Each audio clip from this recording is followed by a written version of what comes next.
Hello guys, welcome to your YouTube channel aspire reviews.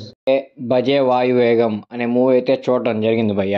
ఈ movie 2 hours 16 minutes run టైంతో నెట్ఫ్లిక్స్లో అయితే stream అవుతుంది.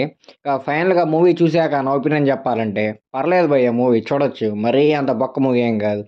నేను మూవీ రిలీజ్ అయిన టైంలో మీమ్స్ అయ్యి చూస్తుంటే మూవీ తురుము తోపు మంచి హిట్ అది ఇది అన్నారు. కానీ నాకెందుకో మూవీ అంత అనిపించడం లేదు. పర్లేదు, ఒక సింపుల్ స్టోరీనే బాగా డైరెక్ట్ చేశారు అనిపించింది నాకైతే డైరెక్టరు.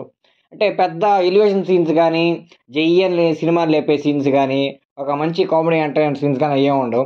మీరు సినిమా చూస్తూ ఉంటారు, అలా సినిమా వెళ్ళిపోతూ ఉంటుంది ఫ్లోలో. అంతకుమించి నాకు సినిమాలో అంతకైతే ఏం అనిపించలేదు. మెయిన్గా సినిమా ప్లాట్ ఏంటంటే ఆ, తన కోరికలను కూడా తీర్చుకోలేక అట్లీస్ట్ తండ్రి కోరికనే తీరద్దామని కొడుకు ప్రయత్నిస్తుంటాడు. అసలు ఆ కోరిక ఏంది, దానికోసం ఏం ప్రయత్నిస్తాడు, ఆ ప్రయత్నించే చప్పుడు ఎలా చిక్కుల్లో పడతాడు అనేది ప్లాట్ అనమాట. ఇంకా హీరోయిన్ కూడా అంత ఇంపార్టెన్స్ ఏం లేదనుకుంటున్నాను నేనైతే.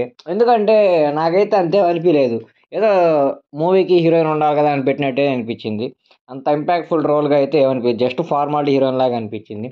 ఇంకా కార్తికేయ గారి యాక్టింగ్ గురించి చెప్పుకోవాలంటే ఆయన ఎప్పుడు చేసినా చాలా బాగా చేస్తాడు. ఈ మూవీలో కూడా యాక్టింగ్ అయితే నాకు చాలా బాగా అనిపించింది. ఏం లేదు యాక్టింగ్ అంటే, అతను చేసేటప్పుడు ఒరే నిజంగా మనకు కూడా జరిగితే మన పరిస్థితి కూడా ఇలానే ఉంటుందని మనం ఫీల్ అయ్యగలిగామంటావా, అదే యాక్టింగ్. అండ్ సాయి కుమార్ గారి బ్రదర్ కూడా ఈ మూవీలో విలన్గా యాక్ట్ చేశారు అనమాట. నాకైతే ఆయన యాక్టింగ్ చాలా బాగా నచ్చింది. ఎందుకంటే అది కరెక్ట్గా ఉంటుంది భయ్ ఆయన చేసేటప్పుడు యాక్టింగ్. ఒక్కోసారి ఆయన యాక్టింగ్ చూస్తే నవ్వు వస్తుంది. ఇప్పుడు ఒక విలన్ నిజంగా టెన్షన్లోకి వెళ్ళిపోతే ఏంద్ర బాబు ఇట్లా టెన్షన్లోకి వెళ్ళాడు అనిపిస్తుంది. ఆయన కానీ కామెడీ చేస్తుంటే భయం వేస్తుంది అనమాట. ఇప్పుడు పక్కన వాళ్ళకి నవ్వితే వాళ్ళని చంపేస్తాడేమో అన్నట్టుగా ఆ వినోదం నాకు చాలా బాగా నచ్చింది. పర్లేదు, చూడొచ్చు, మూవీ చూడడానికి వాళ్ళు అయితే చూడొచ్చు. నెట్ఫ్లిక్స్లో అయితే స్ట్రీమ్ అవుతుంది.